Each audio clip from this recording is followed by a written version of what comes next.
What we're going to be doing today is the walk around of my Ferrari 599 GTO.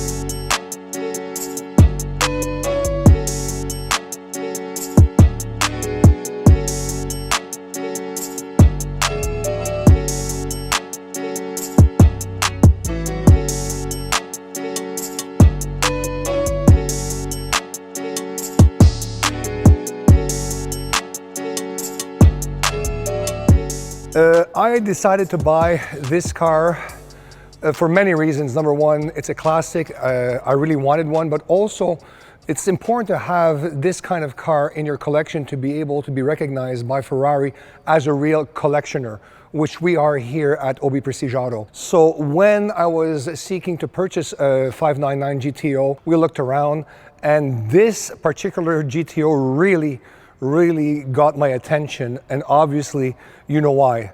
It stands out. The livery of this car is absolutely amazing. This is kind of a pearl white with gray. It's just amazing. The blue stripe, the red roof, and then you have massive carbon fiber everywhere on the exterior and inside of the car. The GTO goes for Gran Turismo Homologado, which basically translates into officially certified for racing in that particular class, the Tour class. This is very rare that you actually see this, and you have this at the four wheels. It's kind of a cover of the brake disc. The calipers are nice. It's yellow with that, of course, little plug over here. You know that Ferrari color is yellow. Enzo always wanted his cars to be yellow. So yes, you always think that Ferrari should be red, but yes, yellow is the color. The rear diffuser really stands out, super aggressive. And when you actually when you're following this car, you can really appreciate the depth of the diffuser, which is extremely functional. This is a race car, and you basically get to see this when you see that the interior is completely stripped. There's no carpet. It's just directly to the metal on the floor that they actually got those kinds of mats going that reproduces that kind of stainless steel. You have the fire extinguisher, which is always cool, and you always hope not to have to use it. This car is very well finished, in my opinion. I love the fact that they basically blended the leather and the Alcantara. Alcantara is always nice to have in a car, especially if you're able to feel it. And this car is made like the race cars back in the days, meaning it's a rear-wheel drive front engine, and the engine is Ferrari's V12. There's nothing to say about the V12 of Ferrari. It just basically sounds so good, and it's so clean. I mean, this baby revs all the way up to the 8,000 RPM. Personally, this car, so if you saw the carbon fiber, it's just everywhere. And this is pretty cool. It makes it lighter. Personally, to drive this car, I enjoy the car. It sounds amazing. It drives very nice. It holds the corners. I mean, it's a Ferrari, it's a GTO, but where everything goes south is the clutch. It's a single clutch.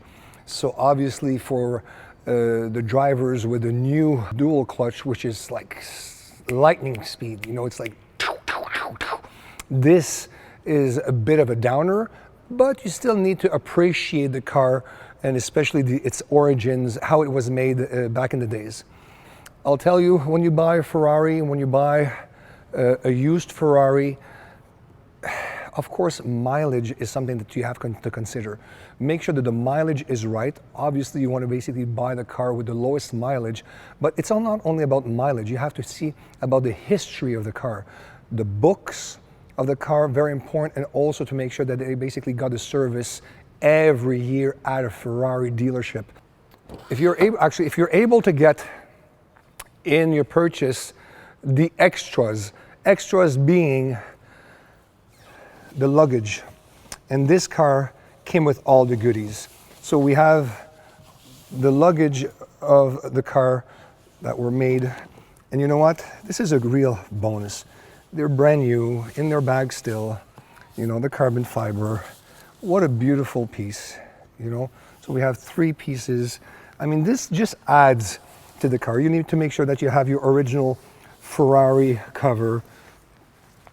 You know, these are all things that makes the car complete, that makes the car worth more, basically. Okay, and if you own a Ferrari, take it for a drive. Seriously, don't just look at it. The car needs to basically breathe. It needs to basically be driven. So what I do is I always put extra protection on the bottom of my doors, on the carbon fiber, and also on the mat to make sure they stay super clean and no scratch. And this car is amazing. I get in the car and it still smells like friggin' new. So when you start the car, don't crank it up right away. Turn it, and look what happens. The car is basically doing its own thing, doing all the checks. Now it's ready.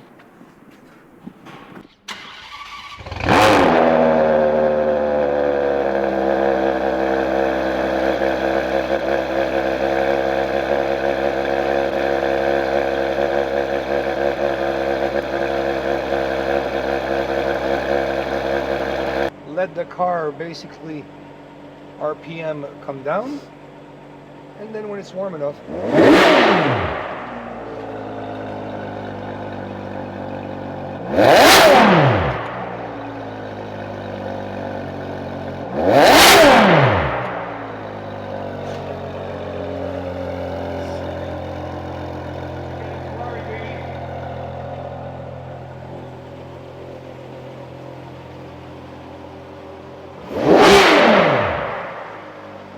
I take care of my cars, of my things in general, very, very well. And I'm pretty picky about it. So when you start the car, you understand that you need to basically let the car wake up, do its cycles through all the lights, then you start her up, let the RPM come down, and then if you want to just give it a couple of shots and start to drive it, it's fine. What you don't want to do is just start the car for some friends, just give it a couple of shots of gas, and shut it off. These cars needs to be cycled. So you need to basically have the heat cycle done, and then you can shut it off. So what we're doing right now is we're gonna basically bring the car close to the door just to basically make sure we don't friggin' die in here. Mind you that we have all kinds of air system, but we just wanna make sure that the car will basically sit maybe another 10 minutes just to make sure that it gets warm, that the heat cycle is done, and then we're gonna put her back on the floor. So that's it, guys. This was the GTO day today. My 599 number 3. It's a beautiful car, part of OB Prestige Auto Ferrari collection. Cheers, man. Chop chop.